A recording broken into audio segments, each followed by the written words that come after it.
우리 85쪽 아니야? 맞지? 자, 85쪽에 전력 수송 과정. 우리 이것도 2번 하는 거니까 금방 잘 할 수 있겠죠? 학교에서도 했고 우리 방학 때도 했고 또 하네? 3번이네? 자, 계산을 잘해야 돼요. 그리고 계산하는 방법을 꼭 기억해야 돼. 자, 전력이라고 하는 거는 일단 단위 시간 동안 생산 또는 사용하는 전기 에너지 이렇게 있는데, 여기에 이제 나오는 용어들부터 먼저 정리를 한번 해볼게. 용어. 자, 용어 일단 전류, 그 다음에 전압, 이런 것들이 나올 거야. 네, 이거 다 우리 중학교 때 배웠던 거지, 그치? 자, 전류는 어떤 거야? 어떤 같은 시간 동안 전하의 흐름 이라고 생각하면 돼. 전하의 흐름. 전압은 뭐야? 전류를 흐르게 하는 원인. 이렇게 됐죠? 그래서 전압이 강할수록 전류가 더 잘 흐른다. 이렇게 될 거고. 그 다음에 저항. 저항은 이제 전류의 흐름을 방해하는 원인. 전류를 방해하는 원인. 이렇게 되는 거야. 그래서 저항이 크면 클수록 전하는 잘 흐르지 않게 되고, 전류는 잘 흐르지 않게 되고, 전압이 클수록 전류가 잘 흐른다. 그래서 요거 셋의 관계를 가지고 우리가 뭐라고 배웠었냐면 오메 법칙이라고 배웠었어. 오메 법칙. 도선에 어떤 저항에 전류가 흐를 때 저항과 전압, 전류 요 셋의 관계식 이렇게 되는 거였지. 그래서 기호로 쓰면 전류는 I 이렇게 쓰고 전압은 V, 그다음 저항은 R 이렇게 써서 오메 법칙은 V는 IR이라고, V는 I 곱하기 R 이렇게 쓰는 식이 있었어요. 그래서 요거 3가지는 우리 중학교 때 배웠던 거고, 이제 좀 새롭게 나오는 거, 새롭게 또 나오는 거, 사실 배우긴 배웠어. 전기 에너지. 전기 에너지는 아까 뭐 전하의 흐름에 의해서 발생되는 에너지 이렇게 해서 앞 시간에서 배웠었잖아. 이 전기 에너지도 계산할 수 있는데 요건 어떻게 계산하냐면, 당연히 봐봐, 이 전하의 흐름 때문에 생기는 거라며, 그치? 그럼 흐름이 빠를수록 에너지가 많은 거겠지. 그 다음에 전류를 강하게 흘리면 강하게 흘릴수록 에너지도 커지겠죠? 그러니까 전압에 비례하고 전류에도 비례하겠지. 그리고 아주 짧은 시간 잠깐 흐르는 거랑 긴 시간 동안 계속 흐르는 거 비교하면 긴 시간 동안 계속 흐를 때가 더 많은 에너지가 이동하는 거 아니야, 그치? 그래서 전기 에너지는 전류하고 전압, 그 다음에 흐른 시간, 이렇게 3가지에 따라 달라지는 거야. 그래서 간단하게는 전기 에너지는 전압 곱하기 전류 곱하기 걔가 흐른 시간, 이렇게 계산할 수 있고요. 요거를 기호로 나타내면 V 곱하기 I 곱하기 흐른 시간 T, 이렇게 VIT 이렇게 나타낼 수 있어. 그 다음에 이제 나오는 게 전력. 자, 이 전력이라고 하는 거는 용어가 이제 전기 에너지의 양을 똑같이 얘기하는 건 맞는데, 이거는 그냥 전기 에너지가 총 얼마다, 그러니까 전기 에너지의 총량을 얘기하는 거야. 어떻게 보면 이거는 총량을 얘기하는 거고, 총량을 계산하는 거고, 전력이라고 하는 건 뭐냐면 1초라는 시간 동안, 1초 동안 흐른 전기 에너지의 양. 그러니까 다른 거지. 그러니까 얘는 전체 이만큼 전기 에너지가 흘렀어요, 이거라면, 얘는 요만큼 전기 에너지가 흘렀어요, 이거라면, 이거는 이만큼 흐르긴 흘렀는데 1초 동안에는 이만큼씩 계속 꾸준히 흘렀어요, 뭐 이런 식으로 표현하는 거라고 생각하면 돼. 그래서 전력은 전기 에너지 계산하는 식에다가 전기 에너지 계산하는 식을 가지고 시간으로 나눠주면 돼. 다시 시간 T가 되겠지, T. 이렇게. 그러면 V 곱하기 I 곱하기 T에서 T로 다시 나눠주니까 뭐만 남아? V 곱하기 I 이렇게만 남는 거야. 그래서 전력 계산하는 방법은 V 곱하기 I 이렇게 할 거고, 이 전력이라고 하는 거는 앞에 어떤 글자가 붙느냐에 따라서 의미가 조금 달라져요.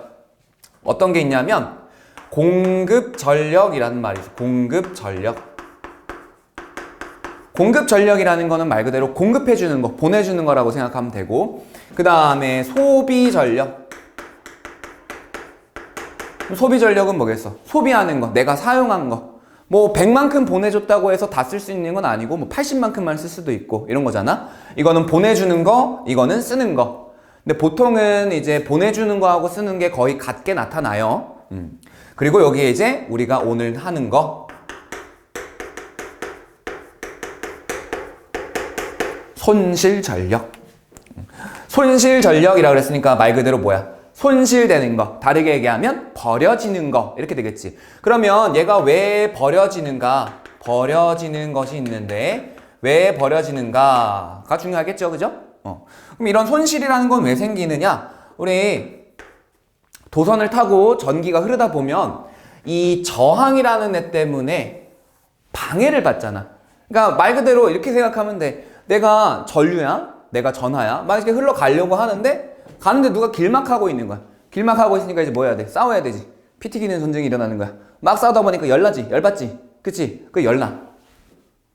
그 열로 손실되는 거야. 쉽게 생각하면. 그러니까 손실 전력이 왜 생기는 거다? 도선에 있는 저항 때문에, 저항에 의해서 열이 발생하기 때문에, 저항에 의한 열작용이라고 하면 돼. 그래서 열이 발생하기 때문에 손실, 버려지는 게 생긴다. 이렇게 됩니다. 그래서 기본적으로 용어 요 정도로만 다 알고 있으면 여기 전기에너지 수송 파트는 어렵지 않게 할 수 있어. 자, 그 다음에 이제 보내는 것과 관련해서 전기에너지를 이제 보내줘야 되잖아. 발전소에서 만든 걸. 보내주는 것과 관련해서는 송전이라고 하는 용어하고 배전이라고 하는 용어가 있어. 자, 송전이라고 하는 거는 거기 있는 것처럼 말 그대로 생산된 전력을 보내는 과정. 생산된 전기 에너지가 되겠죠. 전력을 보내는 과정. 요걸 가지고 송전이라고 얘기를 하고, 그러면 이렇게 보내줄 때 하나의 선으로만 그냥 쭉 연결돼 있으면은 한쪽으로만 갈 수 있잖아. 그치? 근데 전기에너지라는 걸 발전소에서 만들었으면은 이 집에도 보내줘야 되고, 저 집에도 보내줘야 되고, 저기 공장에도 보내야 되고, 지하철로도 보내야 되고, 여기저기로 막 보내줘야 되잖아. 그치? 그 보내주는 거 이제 나누어서 보낼 만큼 보내주는 거지. 그걸 배전이라 그래. 그래서 배전은 발전소에서 보내온 전력을 수용자에게 분배하거나 공급하는 거. 그러니까 전력을 분배해주는 과정이라고 생각을 하시면 돼요. 자, 그래서 전력 수송 과정을 보면 발전소에서 생산한 전기를 송전선을 통해 가정이나 공장으로 수송하는 과정이다. 그래서 발전소가 가장 처음 시작이겠지? 자, 발전소에서 이제 전기에너지를 만들었어. 그 만든 전기에너지를 보내줄 건데, 보내주기 전에 여기에 제일 중요한 곳 한 곳을 지나요. 이게 이름이 뭐냐면 초고압 변전소라고 합니다. 초고압 변전소. 그럼 일단은 앞에 초고압이라는 글자가 붙었으니까 초고압 전압을 엄청나게 높게 바꿔준다. 변전소라고 하는 거는 전압을 변화시키는 뭐 장치가 있는 뭐 장소라고 생각하면 돼요. 그래서 초고압 변전소를 지나면서 이제 얘가 엄청나게 높은 전압으로 바뀌는 거야. 뭐 예를 들면은 발전소에서 만든 거는 뭐 한 10,000V, 20,000V 이 정도면 초고압 변전소를 지나면 이제 76만 5천 볼트, 34만 5천 볼트, 막 130만 볼트? 피카츄보다 센데? 피카츄 알아? 알지? 100만 볼트 맨날 찌릿 하는 애. 피카츄! 이러면서. 근데 맨날 적한테 안 하고 지네 팀한테 하잖아. 그치? 초반에. 자, 이렇게 막 전압을 올려줘요. 전압을 올려주면 이제 올려준 전압을 가지고 이제 보내줄 거야. 보내줄 때는 뭘 타고 간다? 송전선이라고 하는 전선을 타고 가는 거야. 이렇게 보내는 과정을 담당하는 선이라고 생각하면 되겠지? 송전선.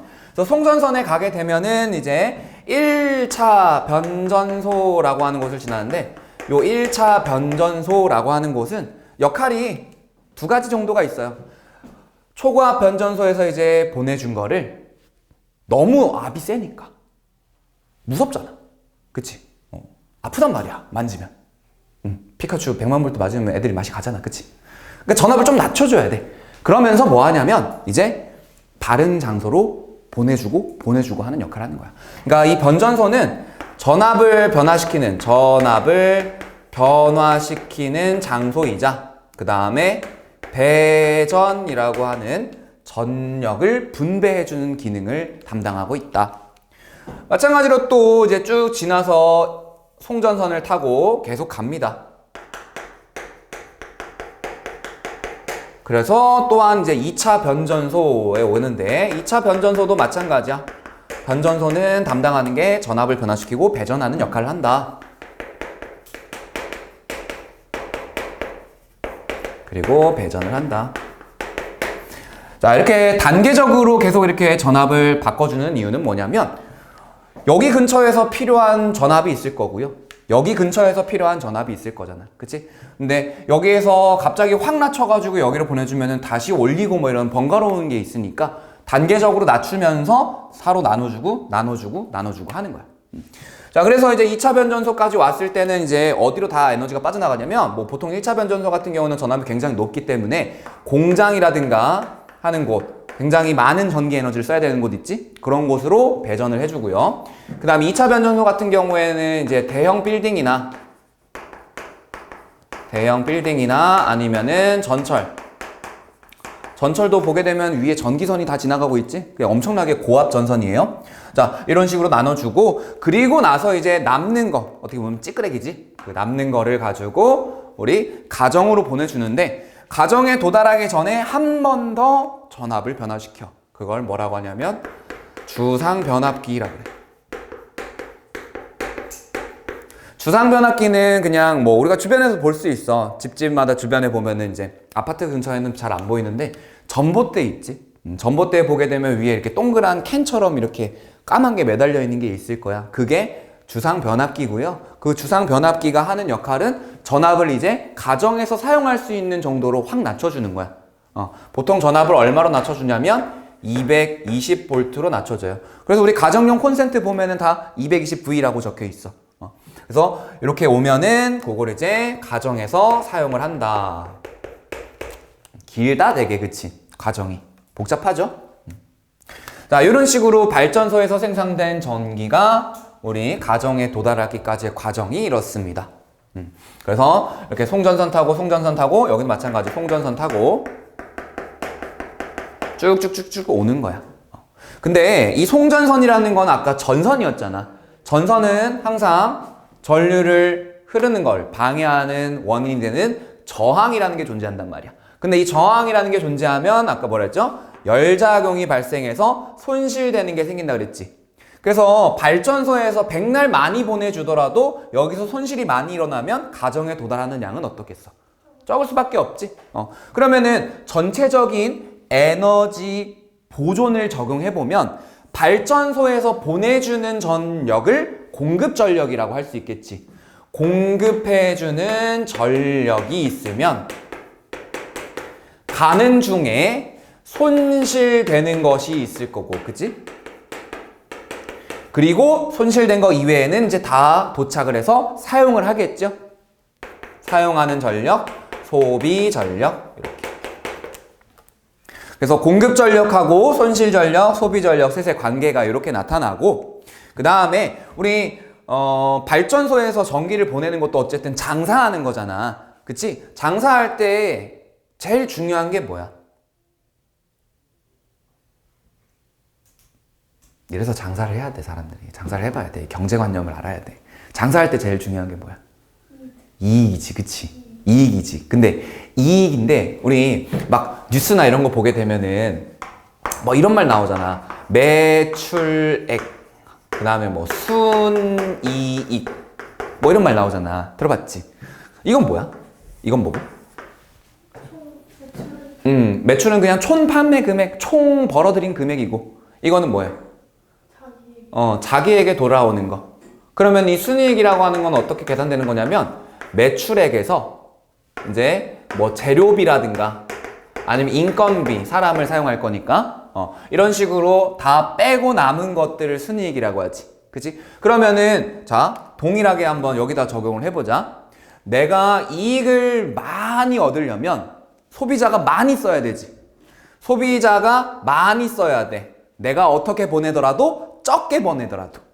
그지? 또는 똑같은 양을, 일정한 양을, 똑같은 양을 보내더라도 많이 쓰게 해야 되지. 그래야 돈을 많이 받을 수 있잖아.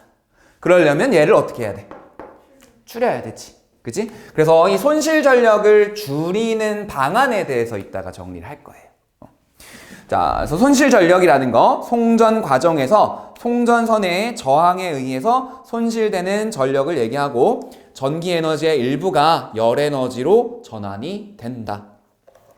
그러면 손실 전력을 구하는 방법은 어떻게 되느냐? 자, 일단은 전력 구하는 방법은 전부 다 전압 곱하기 전류로 할 수 있어. 근데 우리가 손실되는 전력이든 어쨌든 전력을 계산하려면 전압값을 정확하게 알아야 되고 전류값을 정확하게 알아야 곱해서 계산할 수 있겠지? 그치? 자, 근데 정확하게 모르면 어떨까? 값을 대입하지 못할 것이고 값을 대입하지 못하면 계산을 못하는 거잖아. 그치? 자, 우리 회로를 한번 다시 볼게요. 우리 중학교 3학년 때 조금 악몽과 같았던 거지. 전기 회로. 직렬 연결, 병렬 연결, 막 혼합 연결.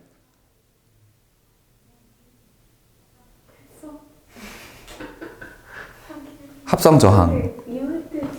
2학년 때인가? 3학년 때인가? 2학년 때인가?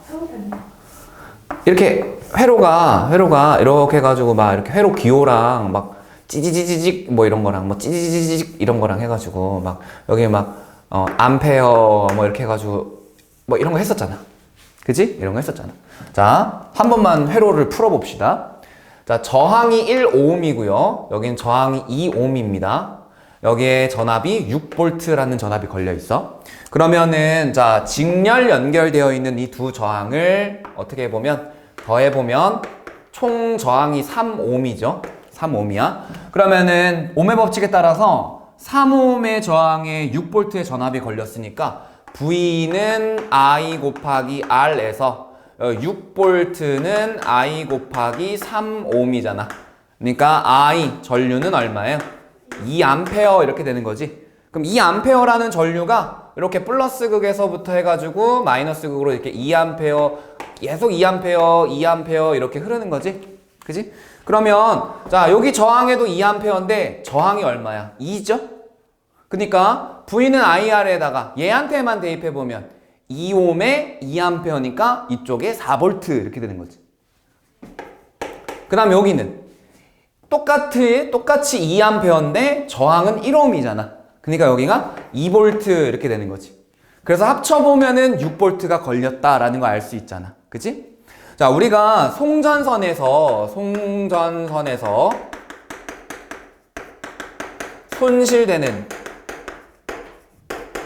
전력이라고 하는 요 값을 계산을 하려면 송전선에서 손실되는 거니까 전력 계산하는 건 전압 곱하기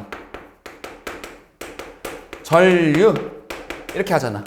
그죠? 그러면은 봐, 이게 송전선 하나라고 생각하면 지금 이 송전선에는 4V가 걸리고 저항은 2ohm이고 전류는 2A지.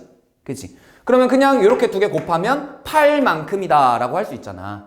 근데 실제로 내가 이쪽의 저항이나 이쪽의 저항 뭐 이런 걸 잘 모르고 있으면 전압을 알 수 있을까? 모르죠. 그래서 송전선에서 손실되는 전력을 계산할 때는 요 식을 쓰는 게 아니라 조금 변형해서 쓸 거예요. 변형해서. 자, 어떻게 변형할 거냐면 여기다가 이제 ohm의 법칙을 가지고 쓰는 거야. 우리 전압을 모르는 거예요. 전류는 어쨌든 다 똑같이 흐르지. 그치? 전압은 몰라. 그래서 전압 대신에 전류 곱하기 저항을 쓰는 거야. 여기다가.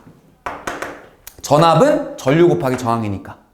그러면은 전류 곱하기 저항 곱하기 전류니까 전류의 제곱 곱하기 저항 이렇게 나타낼 수 있지. 그죠? 그래서 꼭 기억하세요. 손실 전력 계산할 때만 이렇게 계산할 거예요. 손실 전력 계산할 때만. 그래서 P 손실은 I제곱 R 이렇게 나타내고 전류의 제곱에 비례하고 저항에 반비례한다. 이렇게. 자, 그래서 이렇게 손실되는 전력을 계산할 수 있어요. 그러면은 손실되는 전력을 줄이는 방법. 어쨌든 손실되는 전력은 요거 제곱에다가 요거 곱하는 거지? 그럼 둘 중에 하나가 작아지면은 손실되는 게 적을 거 아니야. 그치? 그래서 첫 번째로는 저항을 낮추는 거 먼저 볼게. 첫 번째. 저항을 어떻게 하면 된다? 낮춘다. 저항을 낮추면 돼. 손실되는 전력을 감소시키려면. 그러면은 이 저항이라는 값은 아까 뭐였지? 전류의 흐름을 방해하는 거지. 자, 내가 전화야. 내가 이렇게 가고 있는데 누가 길막하고 있다 그런 거잖아. 그치? 길막하는 거야. 자, 길막을 하는 애가 한 겹, 두 겹, 세 겹, 네 겹, 다섯 겹 이렇게 있으면은 더 못 가겠지. 다르게 얘기하면은 길막하는 부분이 길어진 거지. 그치? 자, 길막하는 부분이 길어지면은 가기 힘들어. 근데 여기 길막하고 있는 애가 있는데 이 도로가 내가 가야 되는 길이 폭이 확 넓어져. 그러면 어떨까? 가기 쉬워지지. 그래서 저항이라는 거 우리 중학교 때 배울 때 어떻게 배웠냐면 저항 R이라고 하는 거는 길어지면 길어질수록 강해진다. 저항은 길이에 비례한다. 그리고 폭이 넓어지면 넓어질수록 약해진다. 폭, 단면적. 이렇게 배웠었어. 그래서 길이가 길면 저항이 커지고 단면적이 작아지면 저항이 커지는 거였단 말이야. 그러니까 저항을 낮추는 방법은 일단 첫 번째 뭐 하는 거야? 길이를 짧게 해야죠. 길이를 짧게 해야 저항이 낮아지니까. 길이를 짧게 한다. 그러면 우리 이게 송전선에서 손실이 일어나는 거니까 송전선을 짧게 하면 되지. 송전선을 짧게 한다는 거는 여기 구간이 좁아지는 거잖아. 짧아지는 거잖아. 그러면은 우리 집 바로 앞에 발전소가 오는 거잖아. 가능할까요? 현실적으로 불가능하겠지. 그치? 우리 집 앞에 발전소 짓는다 그러면은 다 반대할걸? 왜? 집값 떨어지거든. 시끄럽고. 자, 그래서 길이를 짧게 하는 거는 조금 현실적으로는 불가능한, 어렵다. 이렇게 되는 거고. 그러면은 송전선을, 단면적을 넓히면 되죠. 단면적을 넓히면 저항은 작아지니까. 그러니까 송전선을 두껍게 만들면 돼.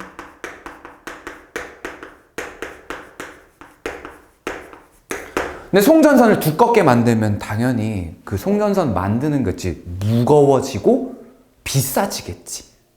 근데 나는 아까 뭐였어? 내가 쓰는 거는 최소화시키면서 돈만 많이 받고 싶어 하는 사람들이란 말이야. 그치? 최대의 이익을 내려면 내가 돈을 적게 쓰면서 돈을 많이 벌어야 되지. 그치? 안 한다고. 아무도 안 해. 그러면 한 가지가 더 있는데 여기는 안 나와 있는데 재질을 바꾸는 거야. 재질. 땅 속에 묻는 것도 어떻게 보면은 땅을 다 파가지고 다 묻어야 되잖아. 돈 들지. 그치? 재질을 바꾸면 돼. 우리 보통 요즘 사용하고 있는 전선들은 다 구리 전선이거든. 그래서 이것도 벗겨보면 구리선이 들어있어. 구리선 말고 구리보다 더 전기를 잘 통하게 하는 애들 있잖아. 그런 애들 집어넣으면 돼. 예를 들면 금. 금으로 전선 만들면 돼. 엄청 비싸지. 은으로 만들어도 돼. 엄청 비싸지. 그러니까 이것도 현실적으로 어려워. 그죠? 그러면 이제 뭐가 남았어? 전류를 바꿔주는 거야. 전류를. 자, 그럼 전류를 바꾸는 것 관련해서 한번 보자. 전류를 어떻게 하면 돼요? 낮추면 되는 거지? 그치? 두 번째, 우린 지금 손실되는 전력을 줄이는 방법 보고 있는 거야. 전류를 낮춘다. 전류를 낮춰야 돼. 그러면 자, 일단은 정답만 한번 보자. 전류를 2분의 1배 하면 어떻게 되지? 2분의 1배의 제곱이 되는 거지. 그러면은 손실되는 전력이 4분의 1배로 5와 엄청 좋아지네. 그치? 손실이 4분의 1로 되는 거니까. 그러면 우리는 이 전류를 절반으로 줄이는 방법을 생각을 해봐야 되겠지? 그죠? 자, 요게 조금 이제 어려워. 우리 이 전류 보내주는 거는 어디서나 다 똑같지, 그치? 자, 여기를 발전소라고 생각을 해봐봐. 발전소에서 이제 나와서 전류가 2A로 막 흐르는 거야. 그러면 나오는 것부터 확 줄여주면 되는 거지. 그지? 자, 식을 이렇게 한번 정리를 해볼게요. 아까 공급되는 전력이 있었지. 그치? 공급 전력. 자, 공급 전력이라는 건 이제 발전소에서 보내주는 걸 얘기하는 거야. 그럼 공급 전력은 계산하는 거. 전력이니까 전압 곱하기 전류 이렇게 계산한단 말이야. 그죠? 손실되는 것만 이렇게 계산하는 거야. 공급 전력은 이렇게 계산하는 거야. 그러면 자, 여기서 우리 최대의 이익을 내려면 아까 뭐라 했지? 요거 공급하는 거를 똑같은 양, 일정한 양을 보내줄 때 손실을 줄여야 되는 거잖아. 얘가 일정할 때 얘를 어떻게 해야 돼 지금? 낮춰야 되지. 그러면은 뭘 바꿔야 돼? 전압을 높이면 되죠. 그러니까 2 곱하기 1이었던 거를 4 곱하기 0.5로 바꾸는, 8 곱하기 0.25로 바꾸는, 이런 식으로. 그러면 자 봐봐, 전압이 2배 되니까 전류는 어떻게 됐어? 절반. 그지? 전압이 4배 되니까 전류 4분의 1이 됐지. 그러면 정리를 한번 해보자. 정리를 해보면 보내주는 전압을 N배 했다고 해보자. 그러면은 전류는 몇 배가 되는 거야? N분의 1배 이렇게 되는 거지. 근데 전류가 N분의 1배 되면 여기가 N분의 1의 제곱이니까 손실되는 거는 어떻게 돼?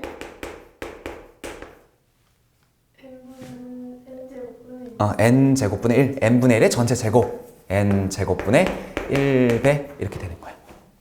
그러면 자, 발전소에서 전압만 확 높여주면은 뭐야, 손실되는 게 확 줄어들지? 그럼 이거는 현실성 있네?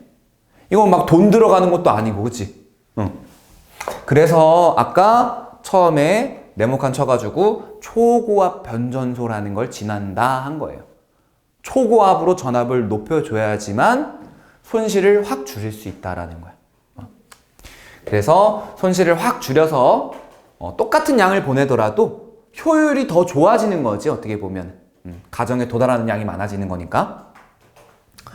그래서 손실 전력을 줄이는 방법, 전류의 세기를 작게 하거나 송전선의 저항을 작게 하는데, 송전선의 저항을 작게 하는 거는 사실 현실적으로는 좀 어렵다. 그렇지만 전류의 세기를 작게 하는 거는 가능하죠. 그럼 전류의 세기를 작게 하는 방법은, 자, 거기에 중요한 거 밑줄, 송전 전력이 일정함으로, 거기서 이제 송전 전력이 일정하다라는 건 공급 전력이 일정하다라는 의미라고 생각하면 돼. 공급 전력이 일정함으로 공급 전압을 높인다, 또는 송전 전압을 높인다. 전압을 높여준다라는 거야. 거기 네모칸 박스 안에 있죠.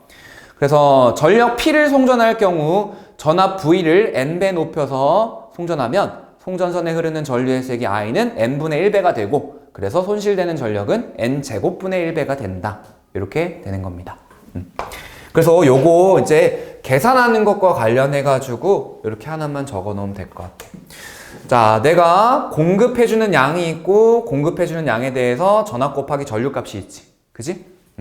그리고 손실되는 전력은 전류의 제곱에 저항 곱하는 거지. 그치? 그래서 거기 옆에다가 아니면 아래다가 이렇게 표를 적을게.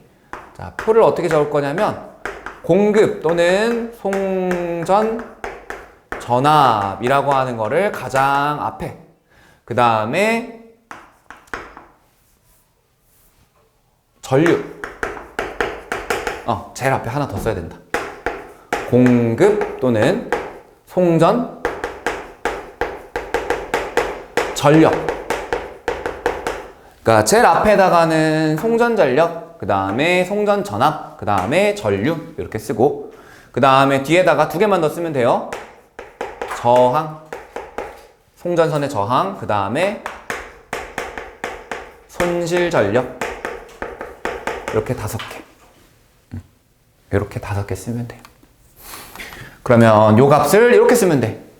얘는 송전 전력이니까 P 뭐 공급 송전 이렇게 쓰면 되고, 그 다음에 요거는 V 공급 송전 이렇게 쓰면 되고, 그 다음에 전류는 그냥 I 이렇게 쓰면 돼요. 그 다음에 저항은 R 이렇게 쓰면 되고, 그 다음에 손실 전력은 P 손실 이렇게. 지금 5개 쓴 거지, 그치? 5개 썼어. 자, 이거는 이렇게 쓸게요. 이때 어떻게 하면 되는 거냐면 앞에 있는 표에 있는 거 3개 묶고요.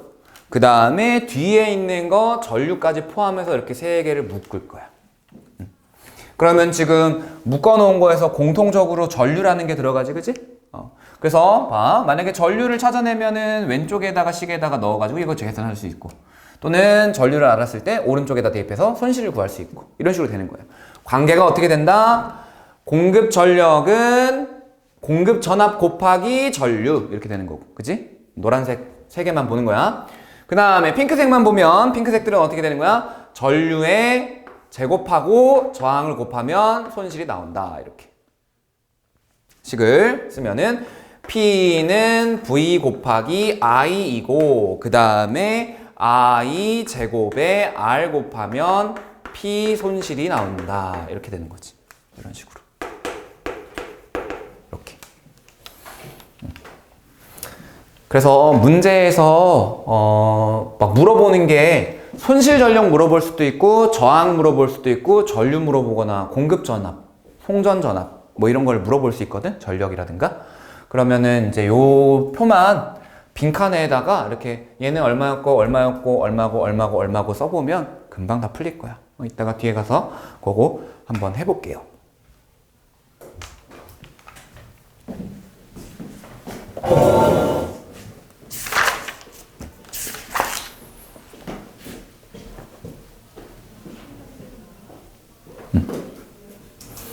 그래서 뭐 결론은 손실을 줄이기 위해서는 어떻게 해라?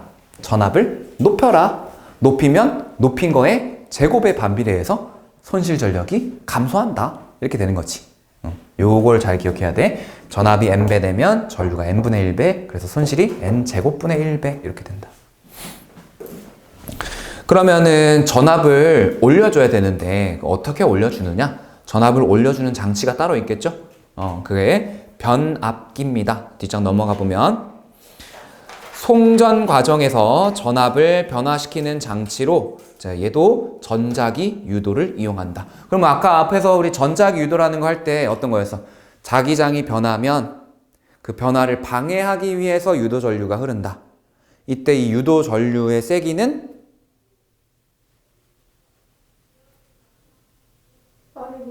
빠르게 움직일수록, 자석을 센 걸 사용할수록, 또 코일에 가문수가 많이 감겨 있을수록, 그치?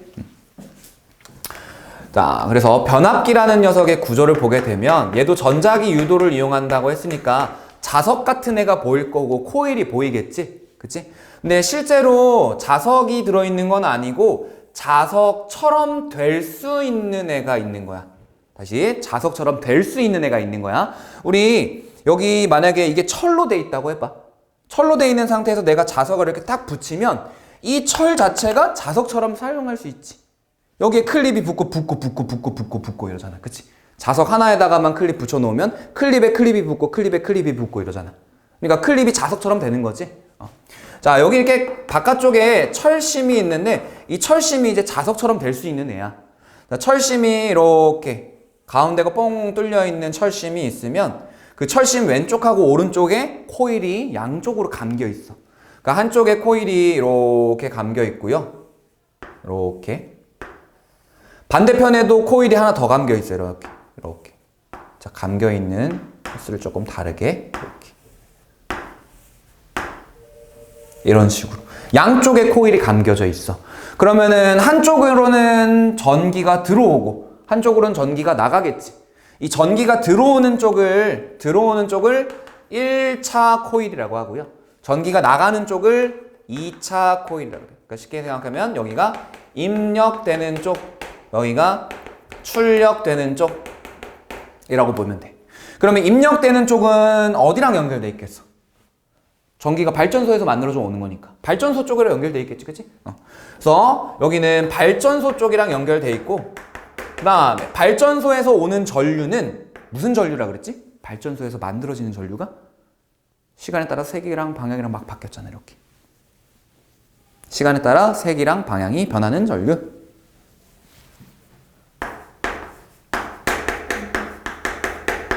교류 전류가 나와요. 교류 전류가.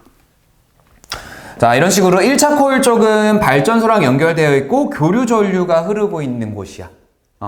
자, 그러면 이렇게 들어왔어. 그러면 이제 2차 코일 쪽으로 출력이 돼서 나오겠지. 그러면은 얘는 이제 어디로 가는 거야? 가정으로 가는 거죠. 가정으로 가는 거니까 가정에는 뭐 전기기구나 뭐 우리 캠코더 사용하는 것도 다 전기기구들이잖아, 그지? 자, 전기기구 이런 데 연결돼 있을 거야. 이렇게 연결돼 있을 거야, 그지? 자, 여기서 이제 몇몇 가지 물리량만 적어볼게요. 왼쪽에 이제 코일에 걸리는 전압이 있을 거야, 그치? 전류가 흐르는 거니까 그 전압을 V1이라고 할게. 1차니까. 그 다음에 전류가 흐른다 그랬으니까 전류를 I1이라고 해볼게. 그리고 코일이 감겨 있으니까 코일에 감겨져 있는 횟수를 N1이라고 할게요. 그 다음에 2차 쪽은 똑같이 이제 2차 코일 쪽에 감겨 있는 횟수를 N2라고 하고, 2차 코일 쪽에 흐르는 전류를 I2. 그 다음에 2차 코일 쪽에도 전류가 흐른다는 건 전압이 걸리는 거잖아. 그 전압을 V2 이렇게 얘기해 볼게. 그 다음에 전기기구가 있으니까 이 전기기구의 저항을 R이라고 할게. 모든 전기기구는 다 저항이 있으니까. 자, 이렇게. 그럼 여기서 일단은 첫 번째. 변압기에서는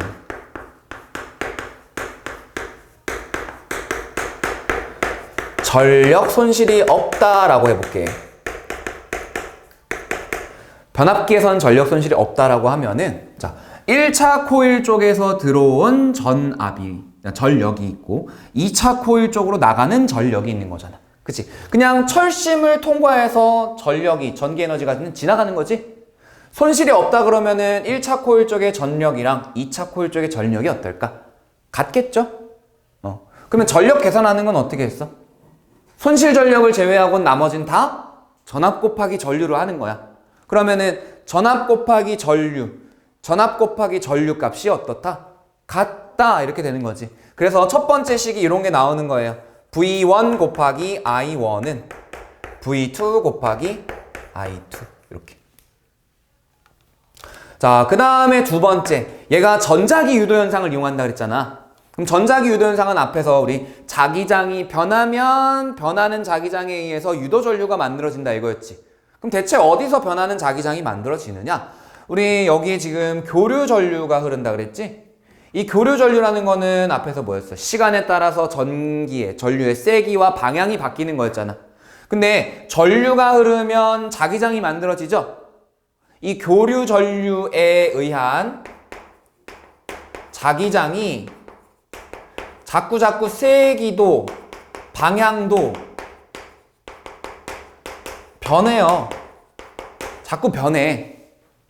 그러면 자, 얘가 지금 철심이랑 연결됐는데 아까도 얘기했지. 철심은 자석이랑 만나면 자석처럼 된다 그랬잖아. 그럼 처음에는 이쪽이 N극인 방향으로 자기장이었었는데 시간이 지났더니 이쪽이 N극인 자기장이야. 다시 시간이 더 지나니까 이쪽이 N극이 되고 이쪽이 N극이 되고 이쪽 저쪽 왔다 갔다 막 이렇게 하는 거야, 계속. 그러면 철심도 이제 정신 못 차리지. 여기 N극인데 막 이렇게. 맞지? 철심도 정신 못 차리고 이제 N 됐다, S 됐다, N 됐다, S 됐다, N 됐다, S 됐다 한단 말이야. 그럼 얘는 여기 가만히 있다가 어때? 철심이 N을 만들면 N이 다가오네 이거고, 그치? 철심이 가만히 있는데 이렇게 N이 가면 이제 뭐야? N이 멀어지네 뭐 이렇게 되는 거잖아. 그치? 그러니까 이쪽에 유도 전류가 발생하게 되는 거지. 맞아요? 자, 교류 전류에 의한 자기장의 세기와 방향이 변하기 때문에 그 변하는 자기장이 철심을 따라서 여기 2차 코일 쪽에 유도 전류를 흐르게 하는 거예요.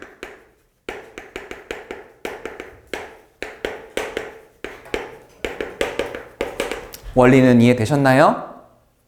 철심이 자기장이 계속 변해. 1차 코일 때문에. 1차 코일 때문에 철심의 자기장이 계속 변하니까 2차 코일 쪽에 자기장이 자꾸 변하는 거지. 그래서 유도 전류가 흐르게 되는 거야.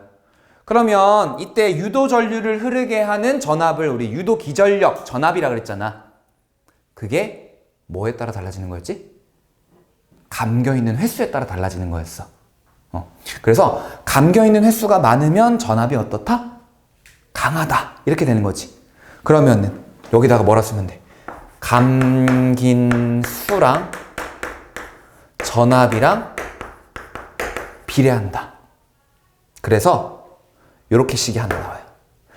V1 대 V2 전압의 비죠. 그게 감긴 횟수의 비랑 똑같이 나오는 거예요. 1대 2로 감겨 있으면 1V, 2V 이렇게 걸리는 거예요. 1대 3이면 3V일 때 9V 되는 거야. 감겨 있는 횟수의 비에 따라서 전압의 비가 결정이 되는 거라고요. 그러면 요거 비례식이니까 조금만 풀어보면 V2 곱하기 N1은 V1 곱하기 N2 이렇게 나오는 거지. V2 곱하기 N1은 V1 곱하기 N2 이렇게. 그래서 숫자 1은 다 오른쪽으로 넘기고 숫자 2를 다 왼쪽으로 넘기고 뭐 마음대로 정리를 해보면 V1으로 나눠볼까? 그러면은 V1분의 V2는 N1분의 N2 이렇게 되지. 그죠? 여기도 똑같이 V1을 분모에 놔두고 V2를 분자에 놔두고 해서 정리를 하면은 우리 책에 있는 것처럼 식이 만들어져요. 어떻게 돼 있어?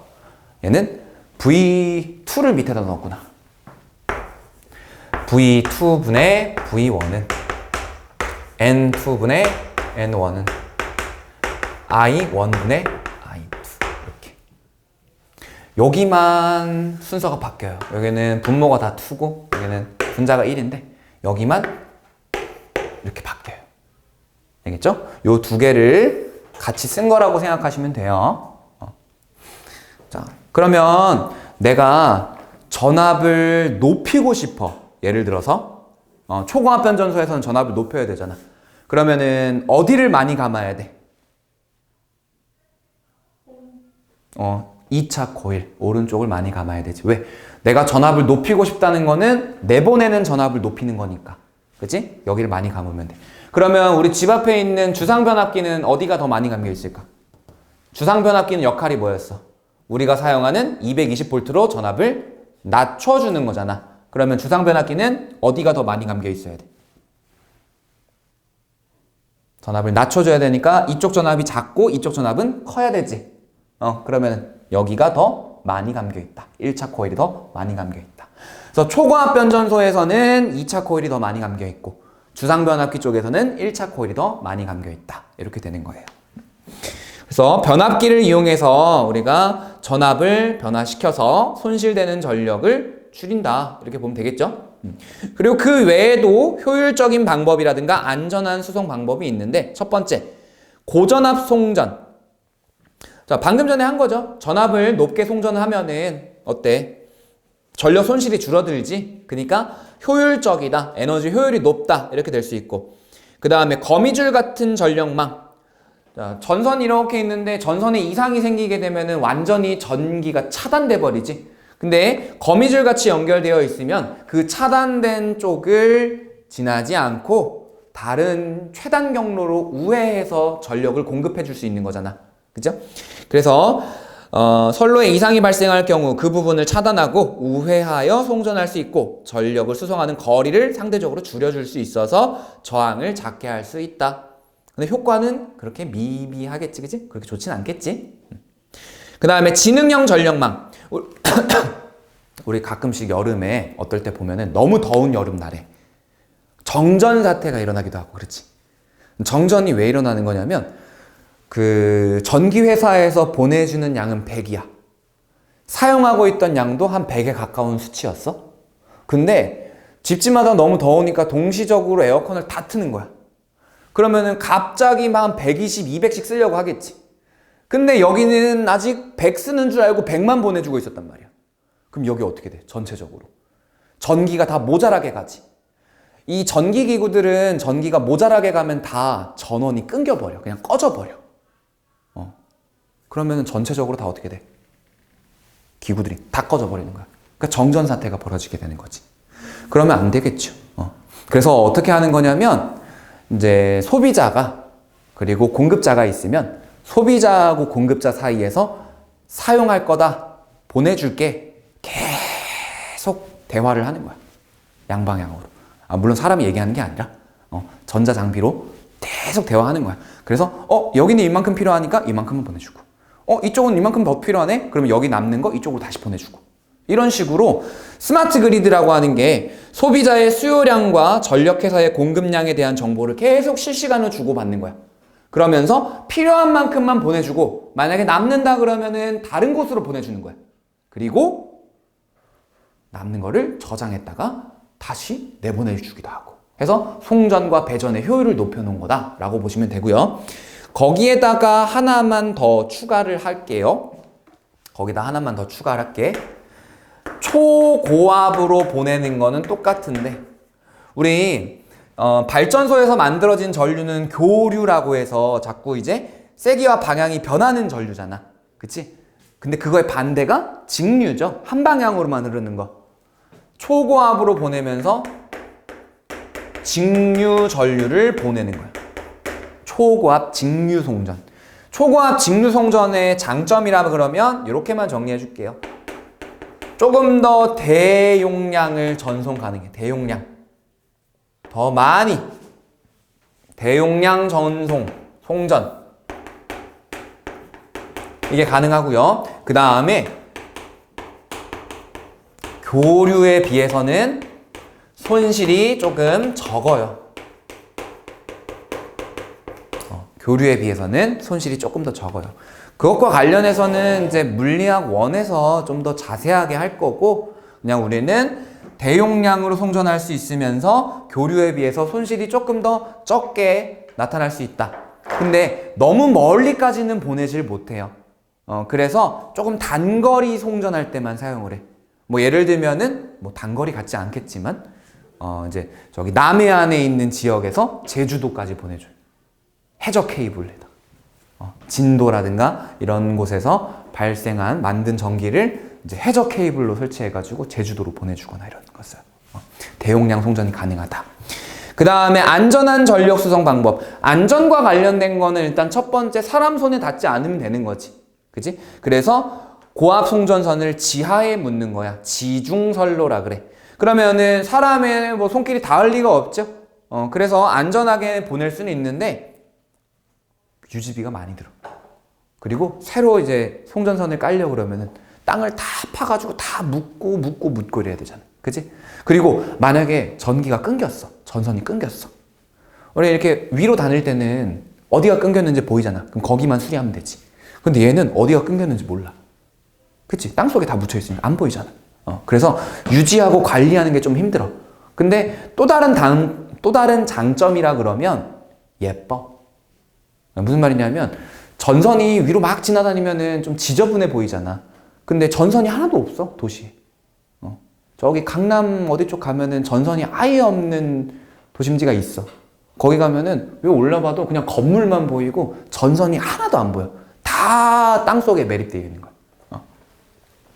그 다음에 안전장치 설치한다.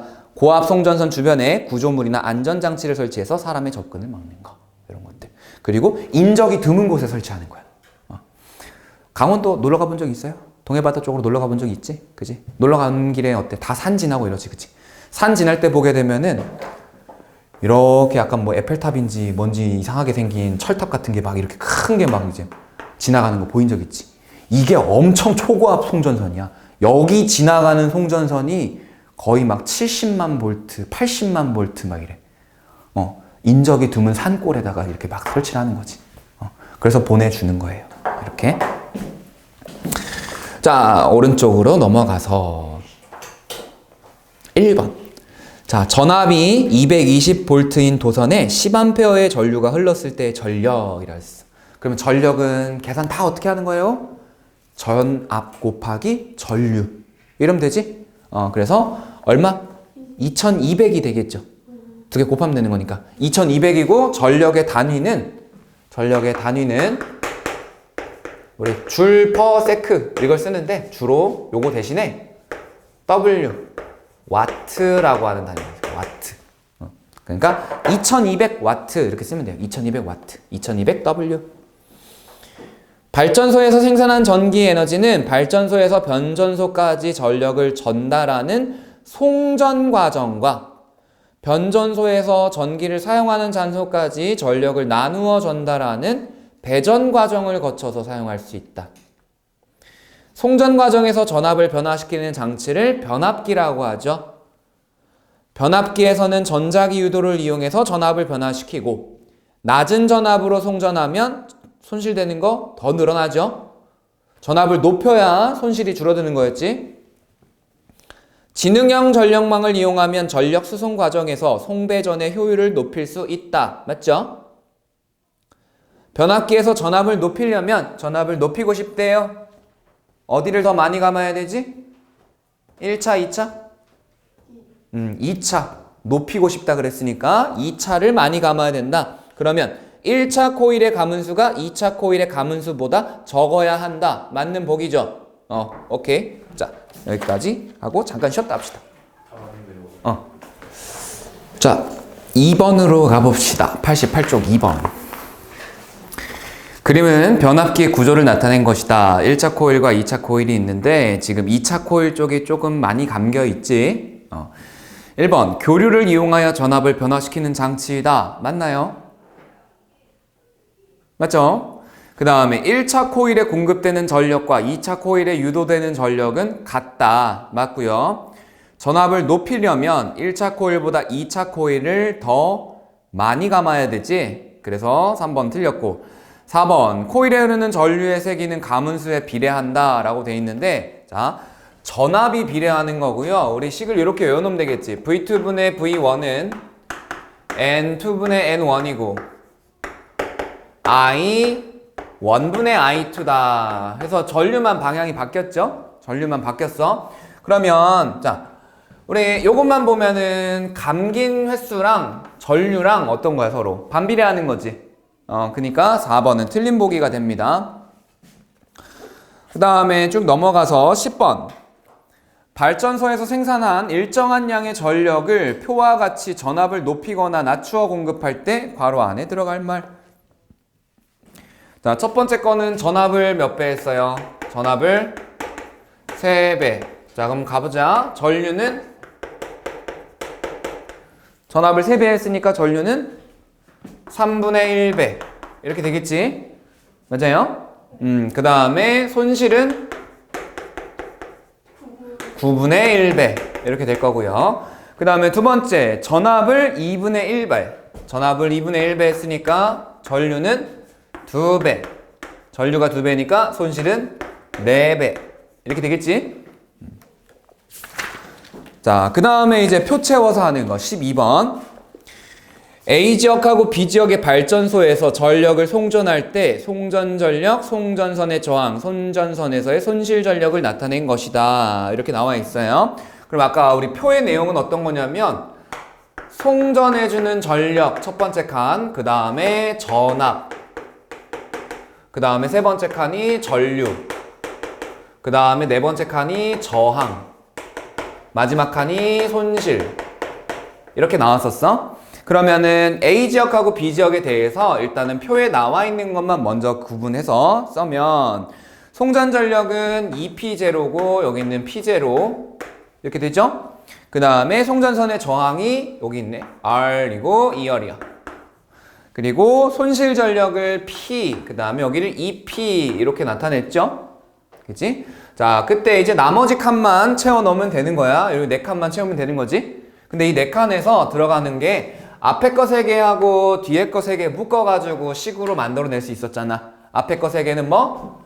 전력은 전압 곱하기 전류 이렇게 하면 되는 거고, 그 다음에 뒤에 거 3개는 전류 제곱에 곱하기 저항하면 손실이 나온다 이거지?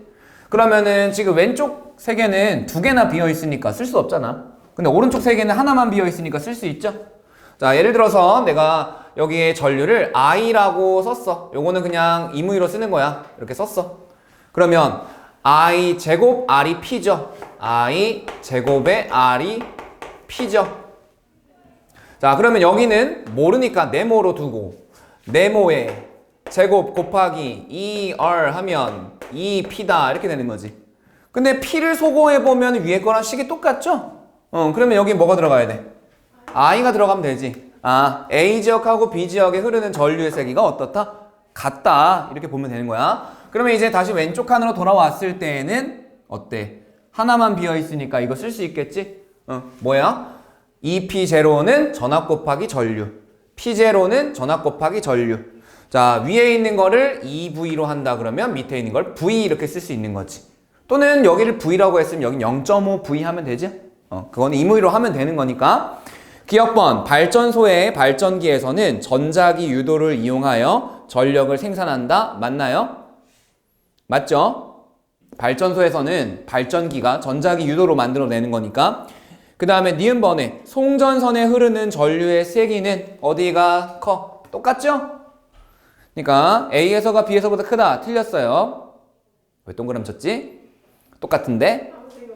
아무 생각 없어? 문제 풀 때 생각하면서 해야지. 디귿번, 송전 전압은 A에서가 B에서보다 크다. A를 전압을 2V라고 하면 B는 전압이 V니까 A에서가 더 크죠? 몇 배 커요? 2배 커요. 그래서 정답은 기억 디귿 4번이 되는 거지. 그지? 요 표 한번 써볼래, 거기다가? 그리고 14번에도 똑같이 표 하나 쓸 거야.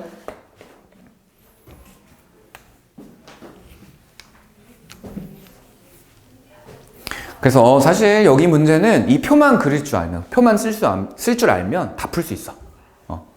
대신 이 표가 어떻게 만들어지는 거를 잘 생각해 봐야 돼.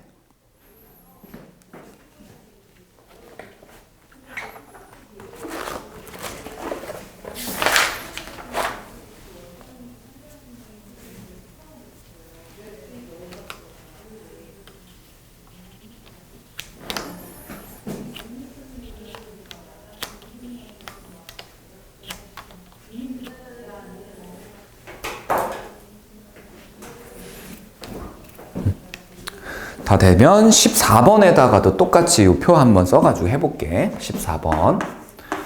14번도 전력, 전압, 전류, 저항, 손실. 이렇게. 그럼 14번은 지금 문제를 읽어보면 소비지로 전력이 공급되는 상황이고 저항값이 같다라고 나와 있지.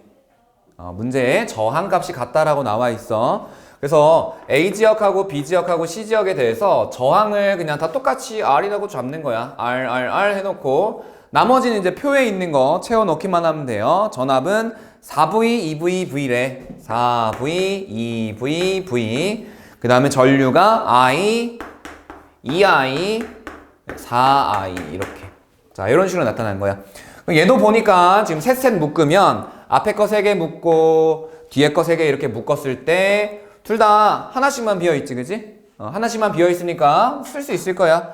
전력은 전압 곱하기 전류다 하면은 4 곱하기 V 곱하기 I 하면 되는 거지, 그지? 맞아요? 4V 곱하기 I 하는 거지, 요거? 4VI 이렇게 쓰면 돼. 얘도 보면 2V, 2I니까 똑같이 4VI. 4V니까. 똑같네요, 다.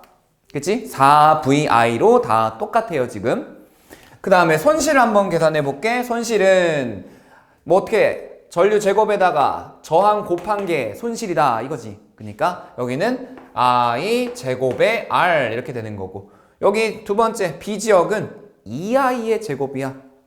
4I 제곱 R 하면 되겠고, C 지역은 4I의 제곱이니까 16I 제곱 R 이렇게 되는 거지. 그죠? 그래서 기억, 니은, 디귿 확인해 보면 송전 전력은 A, B, C에서 모두 같다. 맞나요? 전부 다 같죠? 그 다음에 송전선에서의 손실 전력은 A에서가 B에서보다 크다라고 했는데 손실은 C로 갈수록 커지고 있지.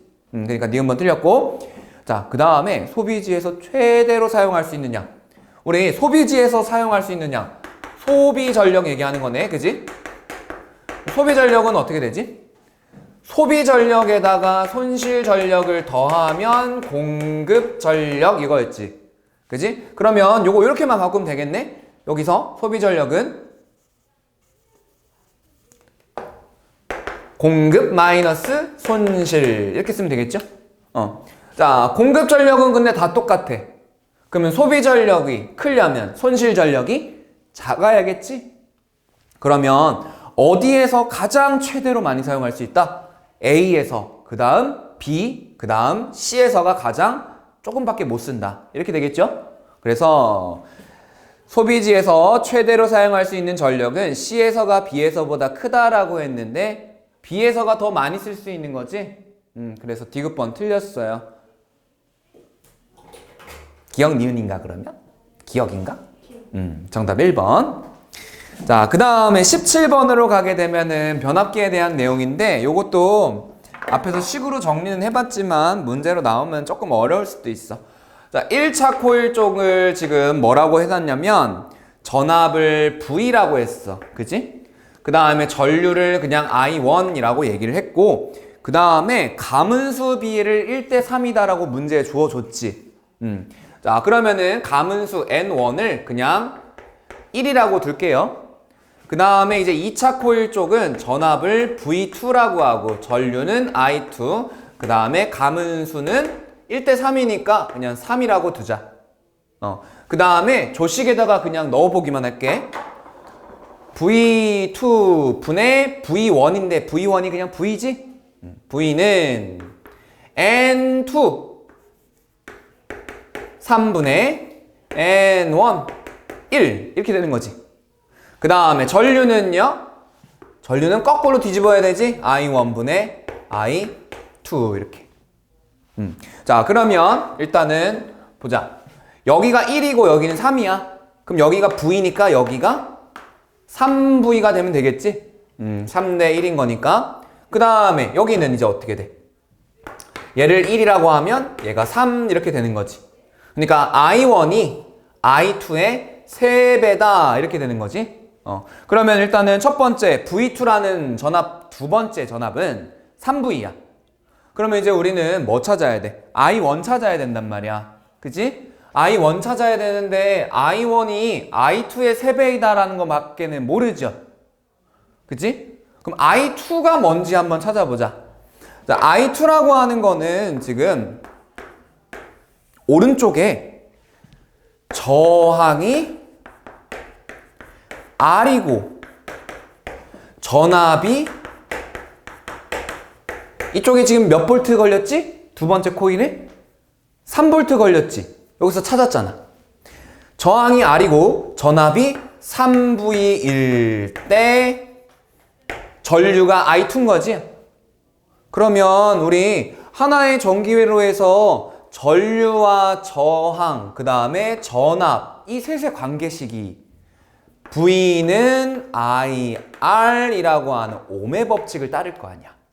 그치? 그러면 I는 R분의 V니까 I2는 R 분의 V 이렇게 되겠죠. 자, 그럼 그대로 요거를 1이라고 잡은 거지? 그럼 I1은 요거의 3배니까 여기다 3 곱하면 되나요? 그죠? 그래서 I1은 R분의 9V 이렇게 나오는 거야, 정답이. 좀 복잡하다, 그치? 그러면 95쪽에 12번으로 가볼게. 얘는 두 가지가 그래프로 나와 있는데 조금 어려울 수 있어요. 자, 95쪽에 12번. 그림 가는 송전선 A와 B에 걸리는 전압을 전류의 세기에 따라 나타낸 것이고 나는 발전소에서 가정으로 보내는 송전 전력이 일정할 때 A, B에서의 송전 전압과 송전 전류의 세기를 나타낸 것이다. 이에 대한 설명으로 보기에서 있는 대로 모두 골라라 라고 했어.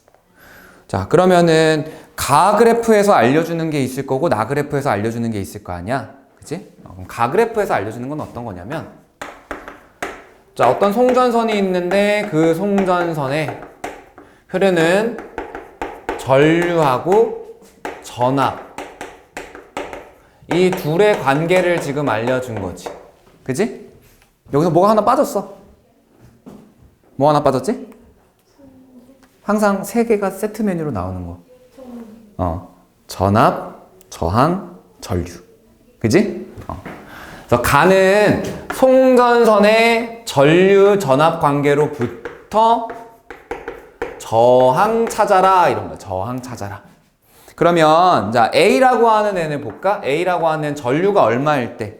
전류가 I0일 때 전압이 V0 이렇게 되는 거지. 그 다음에 B라는 애는 어때? 전류가 3I0일 때 전압이 V0 이거지 지금. 그냥 거기 찍혀있는 지점을 보는 거야. 그러면 이걸로부터 저항을 어떻게 찾아낼 수 있어? ohm의 법칙에 넣으면. 그치? 자, A를 저항을 R이라고 해보자. 그러면 V0는 I0R 이렇게 되는 거지. 그럼 똑같아. V0는 3I0 곱하기 얼마? 3분의 1 R 이렇게 돼야 되겠지. 그래서 우리가 첫 번째 그래프로 알 수 있는 사실은 뭐냐면 A의 저항이 B의 몇 배다? 3배다 라는 걸 알 수 있는 거예요. 그래서 첫 번째 그래프, 자 오른쪽에는 송전전압, 송전전류라고 해서 송전이란 말이 나와 있지. 근데 왼쪽에 건 송전이라는 말 없이 그냥 전압만 전류만 관계를 나타낸 거잖아. 송전선에. 그래서 이렇게 어떤 도선에 어떤 저항에 전류 전압 관계를 알려주면 그로부터 저항이라는 걸 찾아낼 수 있다. ohm의 법칙을 이용해서. 그 다음에 이제 나를 보면은, 자, 나는 무슨 관계예요? 송전 전압과 송전 전류.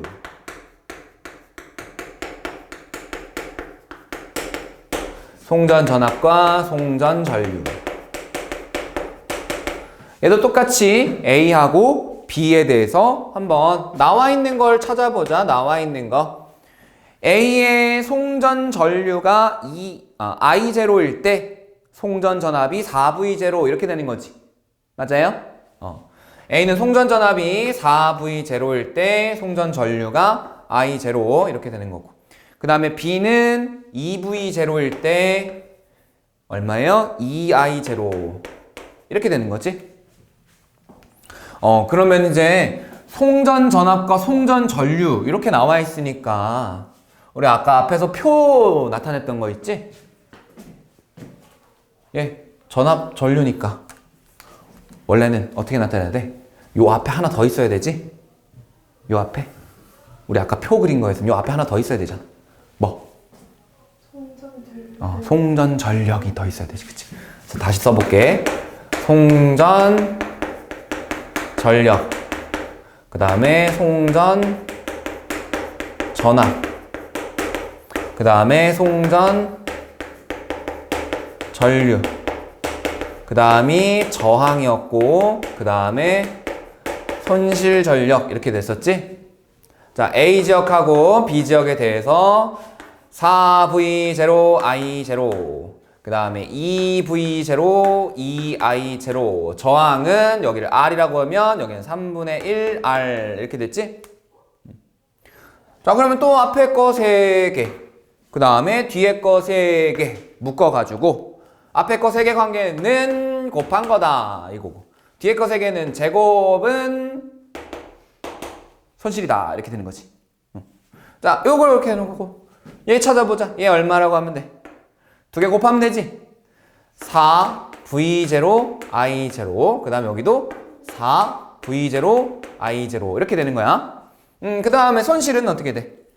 I0의 제곱에 R 이렇게 되는 거잖아. 그냥 I0의 제곱에 R 이렇게 쓰면 되고, 여기는 전체 제곱이니까 3분의 4 I0 제곱 R 이렇게 되는 거지. 그러면 이제 확인만 해보자. 기억번, 송전선의 저항값은 A가 B의 3배다. 맞죠? 니은번, 송전선에 흐르는 전류의 세기는 A가 B의 2배다. 자, 흐르는 세기의 전류 어떻게 돼요? B가 A의 2배죠? 그지? B가 A의 2배지? 그러니까 니은번 틀렸고, 손실 전력은 A에서가 B에서의 4분의 3이다. 맞아요? A에서가 B에서의 4분의 3이다. B에서의 4분의 3 하면 A다. 맞아요? 맞지? 그러니까 디귿번 맞네요. 그래서 기역, 디귿 이렇게가 답이 되겠죠? 이렇게 어떤 송전선에 흐르는 전류와 전압 관계가 나온다. 그러면 그로부터 오음의 법칙에 적용해서 저항을 찾아내면 되고, 저항을 찾아냈으니까 이제 저항이랑 송전전압, 송전전류 이거 가지고 손실전력도 계산할 수 있고 송전전력도 계산할 수 있고 할 수 있는 거죠. 그러니까 어떤 정보가 주어지느냐에 따라서 문제가 다르게 풀릴 수도 있으니까 꼭 보시면서 하세요. 힘들어 보이는데 쉬었다 해야겠다. 태양에너지 생성과 전환해야지. 짠. 1번. 자, 그림은 1차 코일에는 220V의 전압이 걸려 있고 2차 코일에는 110V 전용 전기 제품이 연결되어 있는 변압기의 모습을 나타낸 것이다. 그러면 110V 전용 전기 제품이 연결되어 있는 거니까 110V로 보내줘야 되겠지? 근데 들어오는 건 몇 볼트래? 220V야. 그러면 전압의 B가 2대1이 된 거죠? 전압의 B가 2대1이니까 가문수 B가 몇 대 몇이 돼야 되지? 2대1이 돼야 되겠지? 가문수 B랑 전압의 B랑 같으니까. 자, 전자기 유도를 이용하여 전압을 변화시킨다. 맞죠? 그 다음에 2차 코일에 흐르는 전류의 세기는 1차 코일에 흐르는 전류의 세기의 2분의 1배이다 라고 돼 있는데, 우리 요거식만 떠올리면 되지. V2분의 V1은 N2분의 N1이고 I1분의 I2 이렇게. 그지? 여기서 I1이 2고 I2가 1이지? 그러면 I2가 2고 I1이 1이죠? 그러니까 I2가 I1의 2배다 라고 해야 되지 2분의 1배가 아니라. 그 다음에 디귿번 1차 코일에 교류 전류가 흐른다면 2차 코일에는 직류 전류가 흐른다 라고 했는데 둘 다 교류가 흐르죠? 왜? 2차 코일 쪽도 전자기 유도로 만들어진 전류기 때문에. 그지? 그래서 정답은 1번이 되겠고요. 그 다음에 5번 고압 송전선을 통해서 송전하는 것을 나타낸 것이다 그랬어. 송전전력 P, 송전전력, 송전전력이 아닌데 송전전압이에요. 두 번째 거는 송전전압 V, 그 다음에 저항 R 이렇게 되어 있지. 그래 놓고 손실전력 물어보고 막 이랬어. 그러면 자, 일단은 식을 한번 써볼게. 송전전력, 그 다음에 송전전압, 그 다음에 전류 있을 거고, 그 다음에 저항 있을 거고, 손실 이렇게 있는데, 지금 우리한테 알려준 거는 송전전력이 P고 전압이 V고 저항은 R 이렇게 돼 있지. 그치? 그러면 일단 얘를 찾아야 얘를 찾을 수 있겠지? 얘를 써보자. 얘를 그냥 I라고 해보자. 그러면 요거는 I 제곱 R 이렇게 되는 거지. 근데 요 I라고 하는 애는 관계가 이렇게 됐지. 그러니까 I는 V분의 P 이렇게 되죠? 요거를 그대로 여기다가 집어넣어서 표현하면 어떻게 돼? V분의 P의 전체 제곱의 R 이렇게 나타낼 수 있지? 그러니까 기역번은 맞는 보기다 할 수 있겠네요. 그 다음에 니은번 보기도 어때? I는 V분의 P니까 맞는 보기지? 그 다음에 디귿번 전압만 2배로 증가시키면, 자, 전압을 어떻게 했어요? 2배로 했어요. 그러니까 뭐야? 2V로 한다는 거지? 그치? 그러면은 2 이렇게 되는 거지. 그러면 처음보다 몇 배가 되는 거야? 네, 4분의 1배가 되는 거야. 4분의 1배. 우리 앞에서 본 거 관계 생각하면 되잖아. 전압을 2배 하면 전류는 2분의 1배가 되는 거고, 전류가 2분의 1배니까 손실은 4분의 1배 이렇게 되는 거였지? 그러니까 디귿번은 틀렸어요. 정답은 기역 니은 3번 이렇게 하면 되겠고요. 그 다음에 뒤로 넘어가면 자 7번이 문제가 조금 복잡한데, 천천히 한번 따라가 보자. 그림은 발전소에서 생산한 전기 에너지를 가정까지 송전하는 과정에서 전압을 변화시키는 변전소의 변압기의 구조를 그림으로 나타낸 것이다.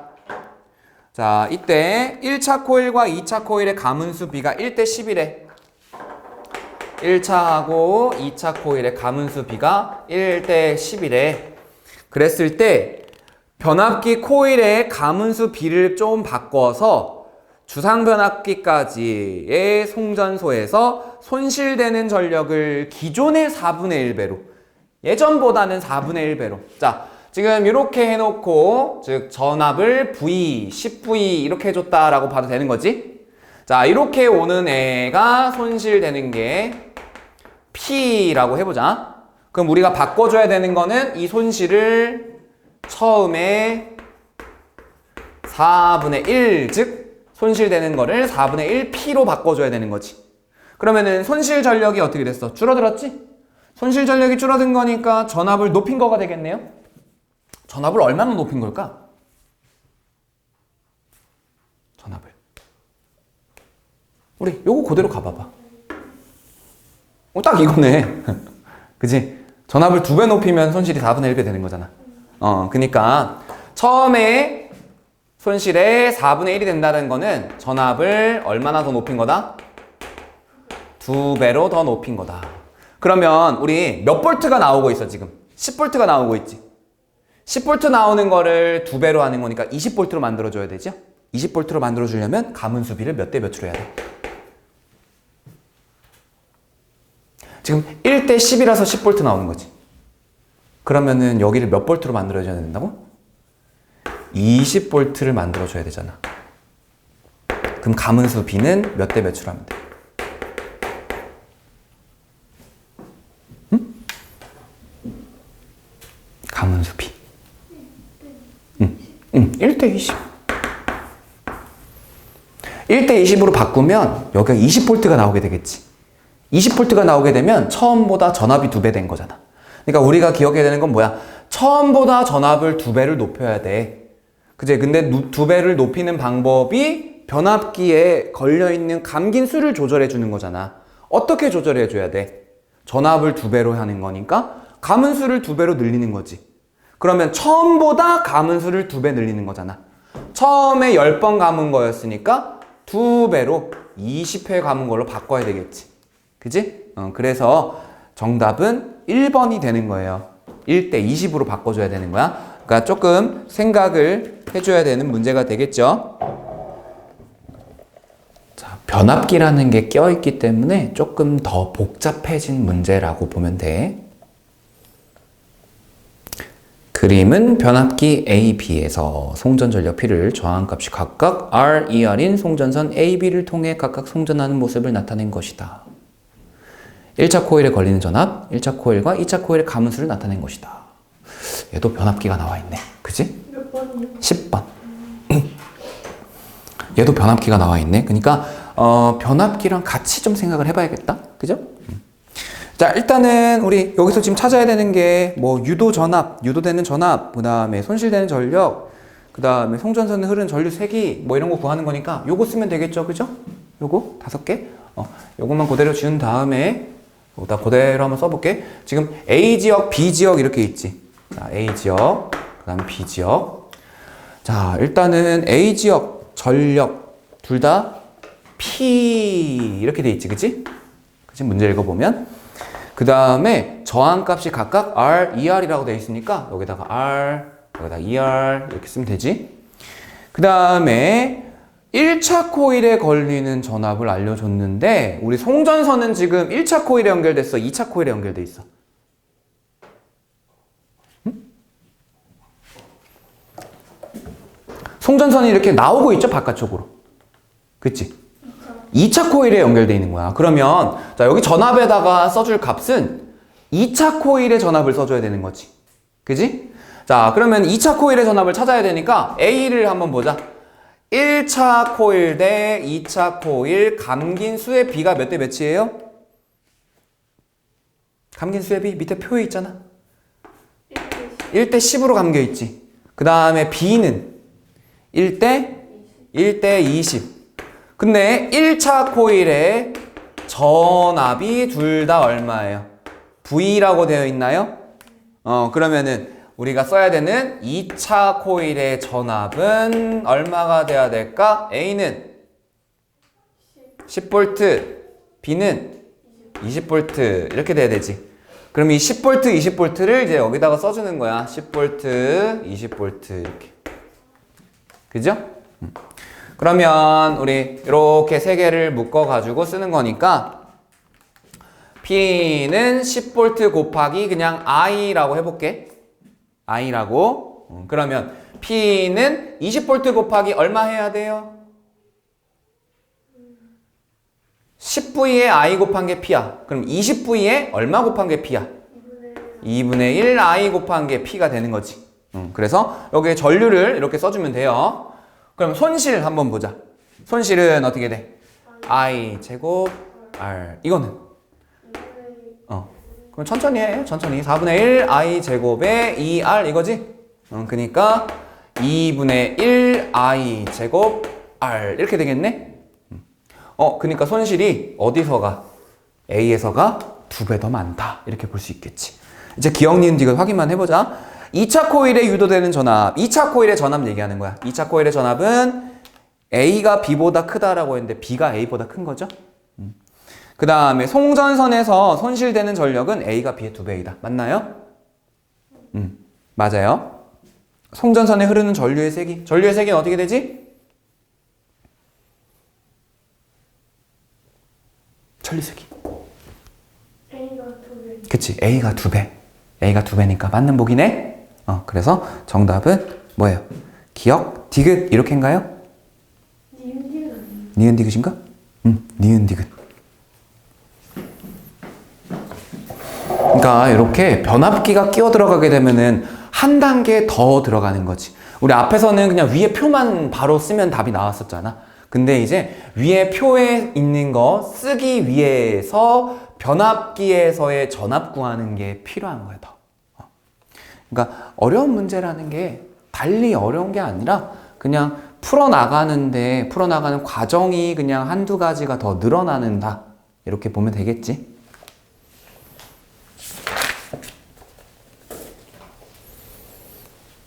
그 다음에 뒤에 가면 뒤따 어려운 거 있거든? 그 뒤따 어려운 건 안 할게. 그 뒤따 어려운 게 21번인데 21번은 안 할게요. 21번 정도는 안 나올 것 같아. 21번 정도 되는 문제가 나오잖아. 만약에 21번 정도 되는 문제가 나오면 장담하건대 너네 학교 전교 1등만 한 명만 풀 수 있어 이거. 문제가 어떤 거냐면 지금 변압기가 몇 개 있어? 2개 있지. 21번이 변압기가 2개 있고 송전선의 저항 R1, 송전선의 저항 R2 이렇게 있어. 그래서 이거는 어떻게 해야 되는 거냐면 송전선 1에서 손실되는 거 있을 거 아니야. 그리고 2에서 손실되는 거 있을 거 아니야. 1에서 손실되는 것과 2에서 손실되는 것 계산하려면 어떻게 돼야 돼? 우리가 앞에서는 그냥 간단하게 손실이 한 번 일어나는 거잖아. 그치? 그러니까 이런 거다. 발전소에서 공급을 해주면 손실되는 거하고 소비하는 거 이렇게 나머지. 그치? 그러면은 손실되는 만큼 빼면 나머지가 소비잖아. 그치? 이게 두 번째 송전선으로 가는 거야. 그럼 두 번째 송전선에 공급된 전력이 여기에요. 그러니까 이걸 안 구하면은 이걸 못 구해. 그럼 이걸 못 구하면은 두 번째 송전선에서 손실되는 거 못 구해. 이런 식으로 넘어가는 거거든. 되게 복잡하니까 요거는 따로 하지 않을게요. 21번은 빼고 20번을 지금 풀어봅시다. 20번은 우리 책에 있는 문제 조금 변형된 문제. 문제 잘 읽으시고요. 이거는 어떤 송전선이 나왔을 때 그 송전선에서의 손실 전력, 뭐 전압, 전류 이런 거에 관계를 보는 거야.